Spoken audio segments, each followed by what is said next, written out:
আজকে আমি হীনমন্যতা নিয়ে কথা বলবো। আমাদের অনেকেরই কম বেশি হীনমন্যতা বোধ থাকে বা আত্মবিশ্বাসের ঘাটতি থাকে।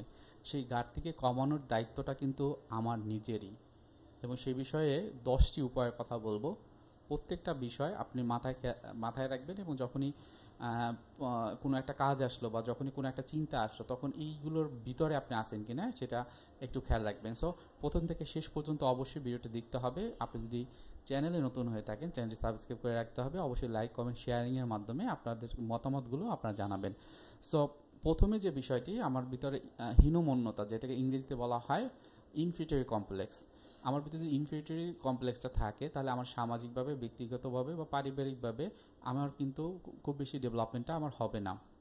আমি যে কোনো কাজে নিজের ভিতরে একটা অনিশ্চয়তা, সন্দেহ ভাব, নিজেকে দুর্বল ভাবা, এগুলো কিন্তু আমার ভিতর হবে, যার প্রেক্ষিতে যেটা হবে যে আমার সফলতার যে পথ সেটা কিন্তু আস্তে আস্তে বন্ধ হয়ে যাবে। সো আপনাকে অবশ্যই কিছু প্র্যাকটিস আপনাকে করতে হবে, যেটা আপনার ভিতরে ইনফিরিয়রিটি কমপ্লেক্স বা হীনমন্যতা বোধকে আরও কমিয়ে দিবে, বা এটা থেকে আপনি মুক্ত হতে পারবেন। প্রথমেই যে বিষয়টি সেটা হলো নিজের সম্পর্কে ইতিবাচক ধারণা পোষণ করা। আমরা অনেক ক্ষেত্রে নিজের প্রতি যে একটা ইতিবাচক বা পজিটিভ যে ধারণা সেটা আমরা পোষণ করতে পারি না। তার কারণ হলো আমার ছোটোবেলা থেকেই আমি শুনেছি তুমি পারো না, তোমার দ্বারা হয় না, তুমি বাসায় আসলে আমাকে কেউ গুরুত্ব দিত না। তো সেই জায়গাগুলোকে আর একটু ডেভেলপ করার জায়গা হচ্ছে এটাই, সেই কথাগুলো ভাবা যে আমি আসলে ছোটোবেলাটা কীভাবে গিয়েছিল।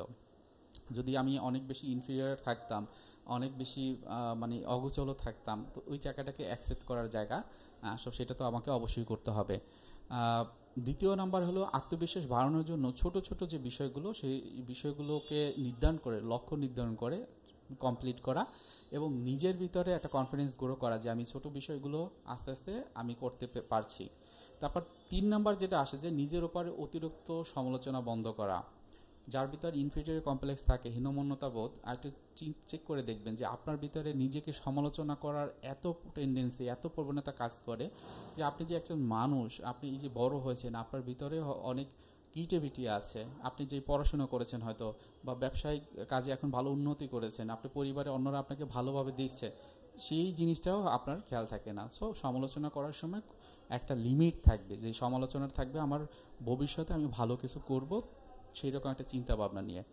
4 নাম্বারে হলো অনেক সময় আমরা এই যে আমার অস্থির লাগে, কোনো একটা কাজ আমি করতে পারি না, কেমন যেন লাগে যে আসলে আমার মনটা ভালো কি খারাপ সেটাও বুঝতে পারি না। সেক্ষেত্রে বলবো মনটাকে একটা লেভেলে নিয়ে আসার জন্য, এবং সেটি আপনাকে সাহায্য করবে ধ্যান করা। যে কোনো রকমের ধ্যান আপনি করতে পারেন। আপনি যদি আমাদের চ্যানেলে সার্চ দেন অবশ্যই অনেকগুলো ধ্যান পাবেন বা মেডিটেশন, সেগুলো করতে পারেন, অথবা ভবিষ্যতে আপনাদের সাথে যদি থাকেন আরও পাবেন এরকম, সেগুলো আপনার প্র্যাকটিস করতে পারেন। তারপর যেই জিনিসটি 5 নম্বরে হলো নিজের দক্ষতা বাড়ানোর চেষ্টা করা। আপনি যদি মনে করেন যে আপনি যে দক্ষতা অর্জন করেছেন সেটা এনাফ, আর করবো না, তাহলে কিন্তু আপনি ওখানেই স্টেবল হয়ে থাকলেন, আর সামনে আগাতে পারলেন না। একজন ডাক্তার যদি 30 বছর আগে যে পড়াশোনা করেছে সেটাই দিয়েই যদি সবসময় রোগী দেখে, তাহলে কিন্তু সে আপডেট থাকলো না, রোগী কি অবস্থান কি হবে, 30 বছরের চিকিৎসা সে কিন্তু পাচ্ছে। সো আপ টু ডেট থাকা খুবই গুরুত্বপূর্ণ। আপনি যেই কাজই করেন না কেন, কি হচ্ছে একটু নেটে সার্চ দেন, এই পৃথিবীর কোথায় কীভাবে কি চলছে সেটা একটু জানার চিন্তা করেন, তাহলে দেখবেন যে আপনার যেমন দক্ষতা বাড়বে, সাথে সাথে আপনার যে সফলতা সেটি আপনি খুব সহজে পেয়ে যাবেন। নিজের ভিতরে যে ইনফিরিয়রিটি কমপ্লেক্স সেটা কিন্তু আর থাকবে না। এরপর যেটা আসে যে 6 নম্বরে যে নিজের দোষ ত্রুটিকে মেনে নেওয়া। আপনি মনে রাখবেন আপনার নিজের দোষটাকে যদি আপনি মেনে নিতে পারেন, তার মানে আপনি কিন্তু ঠকে গেলেন না, তার মানে আপনি এক ধাপ এগিয়ে গেলেন, কারণ ওইখানে কিছু ফিডব্যাক আছে আপনি নিজেই জানেন। তো এগুলোকে চেঞ্জ করা কিন্তু গুরুত্বপূর্ণ। আপনি যদি রেগুলারলি এটাকে চেঞ্জ করতে পারেন তাহলে দেখবেন যে এটাও আপনার মন ভালো রাখার জন্য খুবই গুরুত্বপূর্ণ ভূমিকা পালন করবে। তারপর 7 নম্বরে যেটা নিজেকে অন্যদের সাথে তুলনা কখনোই করবেন না। আপনি যেটা করতে পারেন, অন্যের সাথে তুলনা বলতে সে কেমন আমি কেমন সেটা না, আপনি প্রতিদিন আপনি আসলে কতটুকু করতে পারেন সেটার উপরে আপনি হচ্ছে যে একটু মনোযোগ দিবেন। আপনার আপনার আমার প্রত্যেকের কিন্তু একটা লিমিট থাকে। আপনি যদি আপনার লিমিট অনুযায়ী আপনি যথাসাধ্য চেষ্টা করেন, আপনি আসলে ভালো কিছু করতে পারবেন। আপনি যদি অন্যের কথা চিন্তা করেন যে সে তো অনেক বড় হয়ে গেছে, কীভাবে আমি হব, তাহলে কী হবে, এটা কিন্তু স্ট্রেস অ্যাংজাইটি তৈরি হবে, মানুষের সাথে সম্পর্কটা আস্তে আস্তে নষ্ট হয়ে যাবে। এটা না করে বরং হাইয়েস্ট যে বিষয়টা বা হাইয়েস্ট যতটুকু আমি পারি ততটুকু করবা।